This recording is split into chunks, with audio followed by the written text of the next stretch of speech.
You know that quote, the only thing we have to fear is fear itself?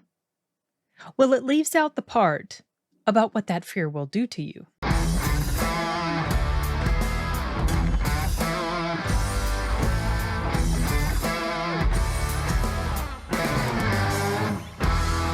Okay, that's like the most clever thing I could think to come up with for this doggone movie. I was going to lead it with something like, it's no moonfall, but this is the first stinker of 2023 for me. Yes, that's how I feel about this movie. And it's weird though, because it had some stuff going for it, but let me just go ahead and dive right into a discussion about this. I don't want it to be too long because I was not super in love with this movie, so and I don't like hate it to the point that I want to rant on and on about it. So it's just kind of, I guess it's more of the like a meh. It's just like a meh.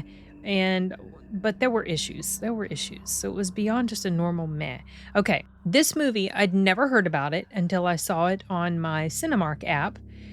And when I was, because I go and I check daily for movies, and because sometimes they'll just out of the blue make ticket purchases available to you before the newsletter even comes out. I saw this. It's like, oh, this looks pretty interesting. And the synopsis, I'm going to read you the synopsis. So the synopsis says, in this psychological horror film, a group of friends gather for a much-needed weekend getaway at a remote and historic hotel. Celebration turns into terror as one by one each guest faces their own worst fear. So, okay, that was enough to reel me in, and I went to go see it. Obviously, that's the whole point of this review. Okay, I'm going to be nice and start off with things that I liked about it or noticed or appreciated or whatever. This movie it takes place post-COVID. One of the first things you see when it shows the main couple driving down the road is you see a mask hanging on the rear view, which is what many people have nowadays in their vehicle. My husband's one of them. He hangs one up in his rear view mirror. Anyway, so I was like, oh, okay, this is post-COVID. And it very much has to do with, or COVID plays a large part in the story just because of the type of hysteria, that the whole media panic created in people over COVID. And so that is definitely a very strong underlying theme in here. And I feel in some way it's also maybe a commentary on what fear does to people. And that was something that I did appreciate about it. These people lost their ever-loving minds because they were afraid. That's a normal type of reaction. In some ways, I can get that type of reaction. But when it causes people to turn on one another and to do terrible things to those who were supposed to be their friend, that's when it's crossed the line into, like, pretty much insanity. And so basically, the premise of this movie is this group of friends, they're renting out this historic cabin. I think it's called Strawberry something. I can't remember, some lame ass name for the place. Anyway, they rent out this cabin. There's this creepy lady that runs the place. She's there very briefly at the beginning, and she says she's going to take a picture because taking a picture means they'll never leave. Well, that's not creepy, is it? That's very creepy. Anyway, so she goes, but before she goes, she leaves a bottle of wine with them. She says it's like, on the house or whatever, because it's just like it's something that they do. So you think this bottle of wine is going to be significant, right? But I'm going to touch on some spoilers here because it didn't fulfill whatever sort of insinuation is made about this wine that they drink, because it's funky taste and they don't like it, so they only take like a sip or two of it.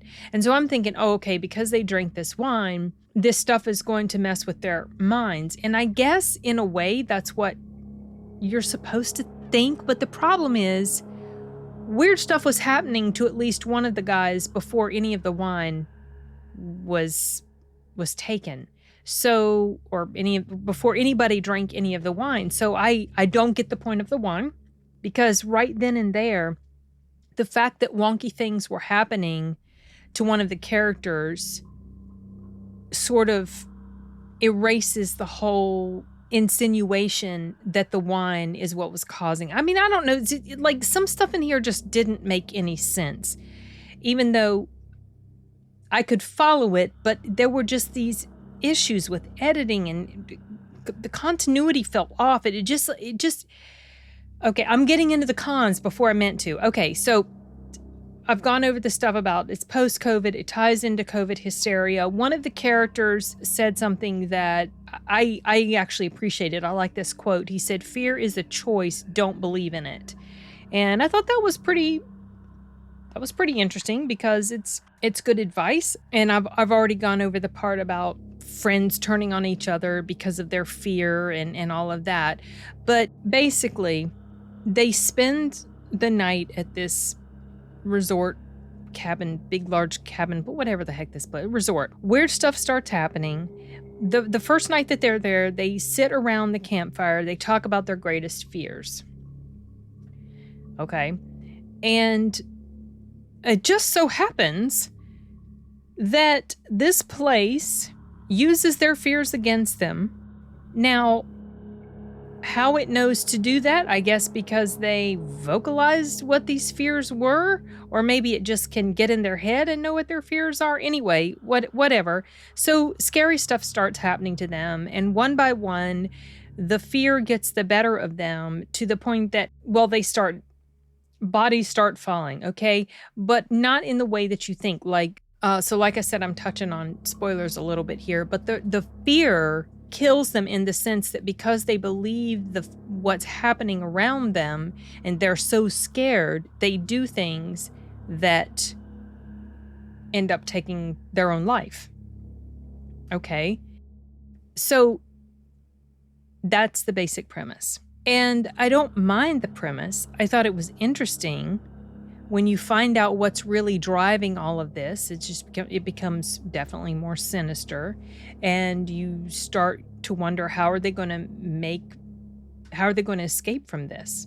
The problems with this movie started to make themselves known when I began to notice editing issues. Like, you know how when a person or group of people is in this one place, and then there's like a transition at some point in the narrative and they're somewhere else, and you get it because the way it has flowed from one scene to the next makes sense.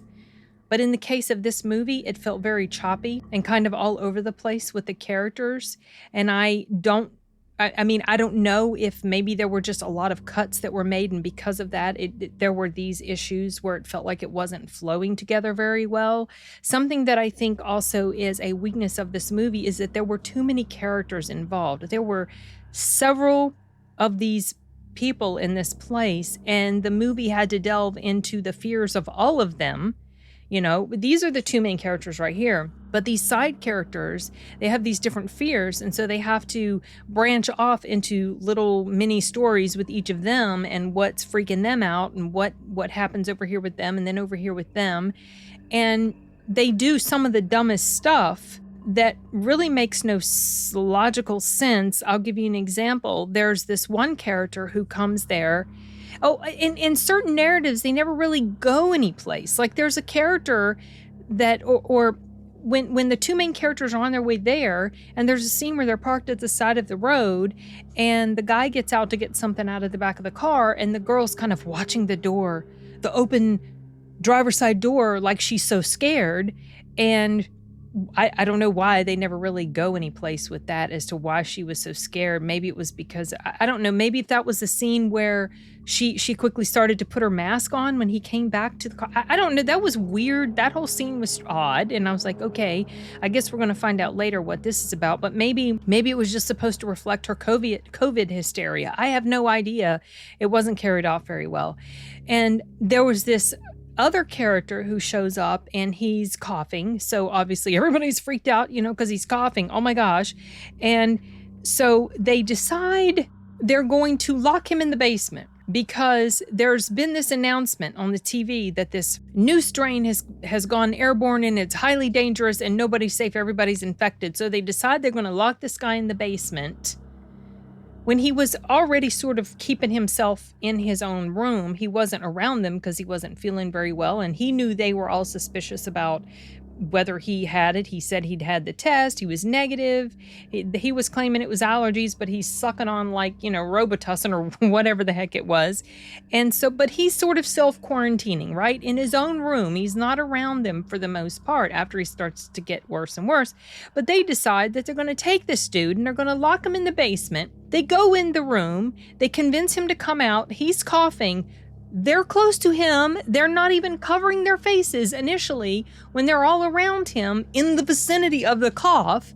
And then they sort of start to cover their faces, but they're still really, really close to him. And at some point, maybe one of their coverings go off or whatever. So they haul him down into the basement in this close proximity to this guy that's coughing. And I'm thinking to myself, you idiots, all you had to do, if you were worried about any of the stuff coming from his doorway, is just put something down to block off the cracks of the door. Why are you exposing yourself to him, taking him downstairs in very close physical proximity to him while he's still coughing? That made no sense at all to me. And I guess maybe that's the whole point. They were acting irrationally in their fear. But their idea about separating him, that made sense. But the way they went about it, trying to separate him from the group, made no sense because they expose themselves. Then it really ends up being, I don't know what the heck. Other people started coughing, but that never went anywhere. So I don't know. It was just, and then there would be things where people would just there would be people in a room and then they cut to another scene. Then some guy comes back into that room where these people had been and then the people aren't there anymore. And it was just, it felt very disjointed. I could follow the flow of the narrative, but it felt like there was stuff that was seriously cut out and that messed with the flow of the story. It made me just feel like things were all over the place. It was like, okay, we need to go show what's going to happen to this. Okay, quick cut over here to this random, not a random person, but let's go over here. We got to take care of this person over here. Okay, quick cut. Now let's go deal with these other people. And it just it didn't feel very cohesive. It didn't feel like it flowed together well. It felt like we were seeing these little choppy bits and pieces segmented, and then there was this conclusion thing at the end. And so that was frustrating. That was pretty frustrating. Like I said, it's no Moonfall. It wasn't ludicrous to the point that I thought about leaving. Honestly, it was not like that at all. But it was frustrating because I felt like they had this decent idea, but it was so convoluted in the way it was sort of carried out. There was this main narrative, this main theme that was woven throughout, but the way they kind of told it just didn't fit. It didn't work for me, unfortunately. And so that was kind of frustrating. And this is kind of, I think for me, this is going to be the first stinker of 2023. I went into this, like I said, with no expectation. No, I didn't say that, actually. I went into this not knowing anything about it, only just this basic premise. I actually didn't recognize any of the actors except for one, and it took a bit before I recognized her, and it was the chick who played in Happy Death Day. Not the main character, but her roommate, friend. I think she's Matthew Modine's daughter. Anyway, she's the only I think one of these guys, I think the main guy, it'll show him, the dude with the glasses. I want to say I think I've seen him before, but I couldn't tell you because it wasn't ringing any bells for me. So anyway, interesting concept and premise and all that, but just, I don't feel like it was that dude right there. I don't feel like it was carried off very well. And was he the dude who played in, hold on a second. Is he the guy who played in From Dusk Till Dawn, the TV show? Hold on a second. I gotta find this out because it is kind of bugging me. No, it doesn't look like it's him. I've actually, you know what? I have seen him in different things. I'm seeing here various things that I have seen that obviously, well, that means I have been exposed to him, but I thought for a second that he was one of the brothers in the From Dusk Till Dawn TV series that was on a few years back. Anyway, whatever, I digress. What was I talking about before? Oh, I was talking about the different people that the one girl that I recognized out of all of these people. But yeah, I mean, I don't know. It's not like the absolute worst horror movie I've ever seen, and I would not suggest going to see it on the big screen. I feel like this is probably something that would have been better suited for just a direct to streaming release or something like that. This is definitely something that I would have clicked on. I would have watched if I'd seen it like on Shudder or like a horror movie release on any of the streaming services that I have. But I hate to say this sort of thing, but I don't really feel like this movie deserved the big screen experience, unfortunately. And you know it says a lot when I express that sort of sentiment, because I love the big screen experience. Anyway, that's my convoluted, this review was convoluted just like this movie was. Except this movie wasn't convoluted to the point that you can't follow it. It was just the execution. It just wasn't executed very well. Anyway, I don't necessarily regret watching it, but I am looking forward to the movie that I'm going to go see next week, the Knock at the Cabin or something like that, the M. Night Shyamalan film.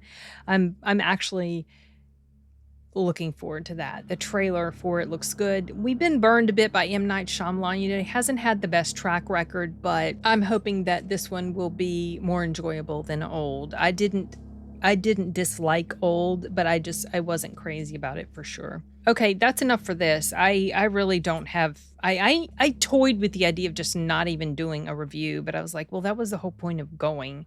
So I need to talk about it in some way. And because it was not that great to me, I decided I was gonna just talk spoilers. So yeah, those are my thoughts on the movie Fear.